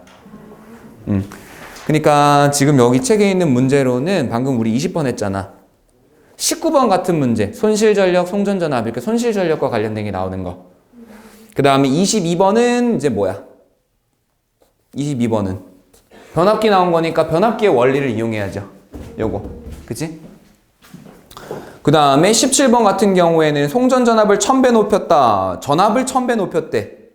그러면은 이거는 변압기에서 높여준 거지. 그럼 그 높여준 거 가지고 뭐 할 수 있어, 우리? 효율이 바뀌는 거잖아. 손실되는 양이 바뀌거나. 그치? 그래서 송전선에 흐르는 전류의 세기가, 그 다음에 열로 손실되는 전력은, 손실 전력은 뭐 이런 것들 나오는 거니까 요거는 또 요 표를 가지고 보면 되는 건데 굳이 막 비교하는 게 아니니까 표를 딱히 그릴 필요는 없을 거예요, 여기는.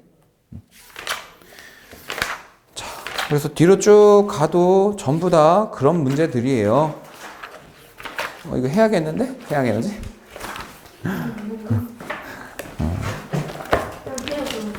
그냥 해요? 아니에요. 아니에요. 해요, 진짜? 후회 안 하겠어? 아니 한 챕터만. 한 챕터만? 한 챕터만 해도 후회할 텐데. 왜요? 응? 왜요? 숙제가 늘어날 거. 근데 조상모사 아니에요? 다음 주에 뭐 그렇긴 하지. 뭐 몰아서 하는지 뭐 어떻게 되든지 뭐 하세요. 그래요. 네, 하죠. 딱히 제가 설명할 게 그렇게 많진 않아요.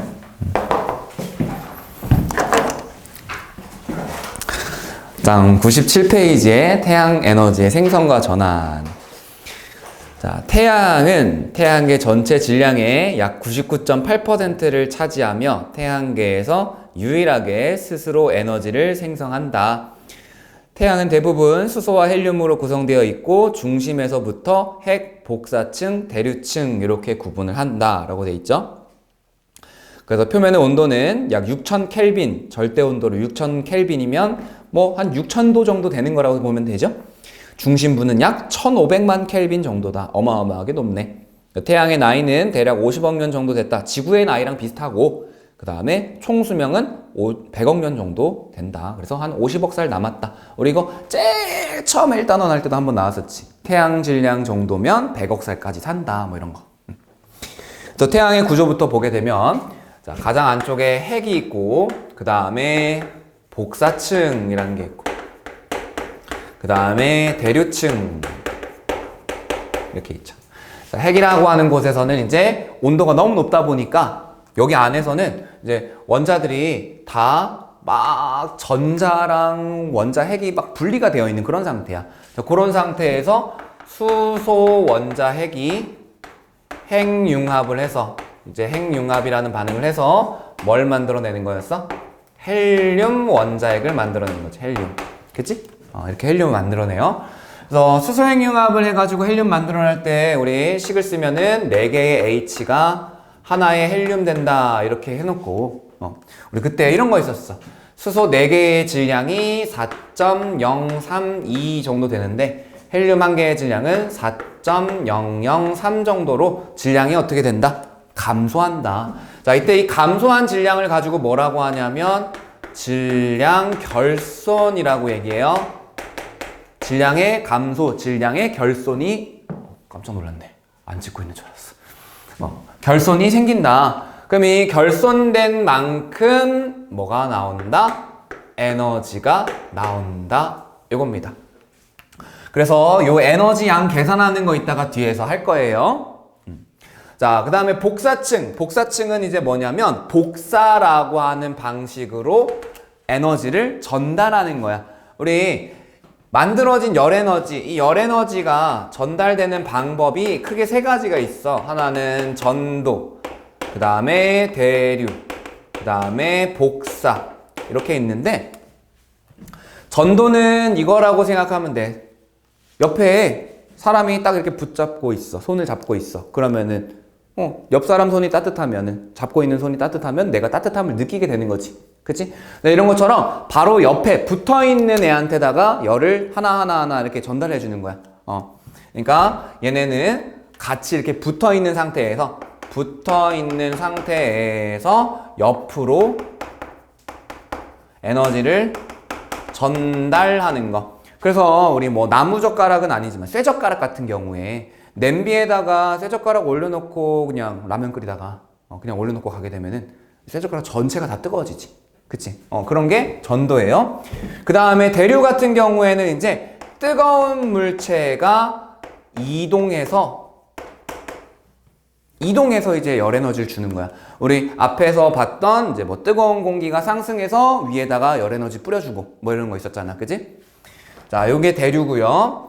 그 다음에 복사라고 하는 거는 누구의 도움 없이 열 에너지가 직접 이동하는 거예요. 요거를 이렇게 설명해. 열이라고 하는 애를 어떤 공이라고 생각하는 거야. 공. 열이라고 하는 애를 공이라고 생각하면 공을 전달하는 방법은 여러 가지야. 바로 옆에 붙어 있는 사람한테 이렇게 한 명 한 명한테 이렇게 전달해 줄 수 있지. 그치? 그게 전도예요. 그럼 대류는 뭐냐면 내가 공을 들고 이동해서 다른 사람한테 줄 수 있지. 그지? 그게 대류예요. 그 다음에 공을 던져줄 수도 있지. 그럼 열 에너지라는 공이 직접 지 혼자 날아가는 거잖아. 그치? 자, 이런 식으로 옆 사람한테 전달하는 거, 가서 주는 거, 던져주는 거, 이렇게 구분하면 돼. 자, 그 중에서 복사라는 거, 열 에너지가 스스로 이동하는 겁니다. 핵에서 생성된 에너지가 복사라는 형태로 이제 이동하는 층이 복사층입니다. 그러면 이제 복사층에서 열 에너지가 복사의 형태로 바깥쪽으로 나오면 대류층에 도달하게 되는데 이 대류층의 경우에는 대류가 일어나는 거야. 그러면 그림으로 그렸을 때는 이런 거지. 태양을 그렸을 때 가장 안쪽에 핵이 있고 그 다음에 복사층 있고 대류층 이렇게 있으면 핵에서 막 에너지가 만들어지면 그 만들어진 에너지가 복사의 형태로 막 이렇게 가. 그러면은 여기 주변은 이제 열 에너지가 많이 오니까 뜨거워졌지? 뜨거워졌으니까 이제 얘가 어떻게 해? 상승해요. 그러면은 상승해서 이제 주변으로 열 에너지 뿌려줬으니까 차가워지지? 하강해요. 이 상승하고 하강하는 것이 이렇게 막 나타나는 거야. 그러니까 이렇게 뜨거운 물질이 올라온 부분이 있고 차갑게 식은 부분이 있고 이렇게 번갈아 가면서 나타나겠지. 자, 이렇게 뜨겁고 차가운 부분이 반복적으로 나타나는 그런 층이 대류층이 되는 거고, 그로 인해서 우리 중학교 때 배웠던 요거 쌀알무늬라고 하는 게 나타나는 거야. 쌀알무늬라고 하는 게. 쌀알을 뿌려놓은 것처럼 막 일렁일렁거리고 어디는 되게 하얗고 어디는 살짝 노랗고 이렇잖아. 우리 좀 더 온도가 높으면 높을수록 하얘지고 파래지잖아. 그지? 노란색이나 붉은색은 좀 더 온도가 낮은 건데 하얗고 파란 건 온도가 되게 높은 거란 말이야. 그러니까 살짝 하얗게 보이는 부분도 있고, 즉 온도가 높은 부분도 있고 살짝 누렇게 보이는 부분, 온도가 낮은 부분도 있다. 근데 그거보다 온도가 더 낮아진 거는 어떻게 됐어? 시커멓게 보였지. 그걸 뭐라 그래? 흑점이라 그랬었잖아. 그치? 자, 이런 식으로 태양은 세 개의 층으로 구분할 수 있어요. 핵, 복사층, 대류층 이렇게. 자, 그러면 태양 에너지가 어떤 원리로 만들어지냐면 초고온, 초고압 상태인 태양의 중심부에서 수소핵융합 반응이 일어나서 태양 에너지가 만들어지는데, 자, 거기 초고온, 초고압 상태에다가 밑줄 쳐놓고 초고온 그리고 초고압 상태이기 때문에 어떻게 되어 있냐면 원자가 핵과 전자가 분리되어 있는 상태, 분리된 상태로 존재해요. 이 분리된 상태를 가지고 제4의 상태, 플라즈마 상태라고 해요. 우리가 배운 거는 고체, 액체, 기체 이렇게 물질의 세 가지 상태 봤지? 그치? 근데 이렇게 온도가 엄청나게 높은 환경에서는 원자핵과 전자가 완전히 다 분리되어 버려 있는 플라즈마 상태라는 게 만들어져. 플라즈마 상태라는 게. 그래서 사실 물질의 상태는 네 가지예요. 이렇게. 자, 이런 상태에서 수소 원자 4개가 헬륨 원자핵 하나가 되는 이러한 반응, 뭐가 일어난다? 수소 핵융합이 일어난다. 이 과정에서 감소한 질량만큼 에너지로 전환이 된다. 이때 감소한 질량을 뭐라고 부른다? 질량 결손이라고 부른다. 이렇게 되는 거예요. 그러면은 에너지가 꽤나 많이 나오겠죠, 그죠? 에너지가 어마어마하게 많이 나와.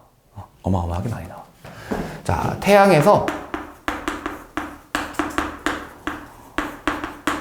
생성되는 에너지를 과학자들이 계산해봤는데, 계산해봤더니 대략 얼마 정도 되냐면 약 4 곱하기 10의 26제곱 줄만큼.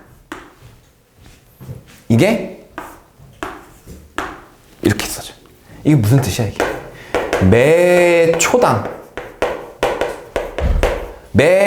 4 곱하기 10의 26제곱 줄만큼. 자, 내가 여기에 있는 공기청정기, 얘가 한 5kg 정도 되는데, 이 5kg 정도 되는 애를 이 천장이 한 2m 50, 3m 된다고 해보자. 5kg 정도 되는 애를 요 3m 천장까지 이렇게 막 이렇게 던져버리는 거야. 이렇게 던지는데 필요한 에너지가 얼마 정도 될까? 150줄밖에 안 들어요.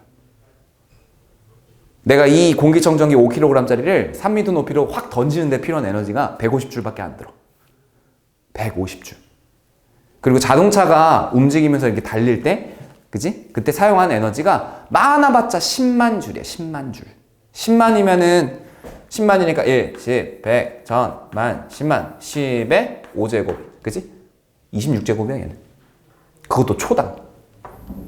1초당. 만약에 이 에너지가 지구에 한 번에 다 오잖아? 그럼 지구는 곧바로 그냥 터져버려.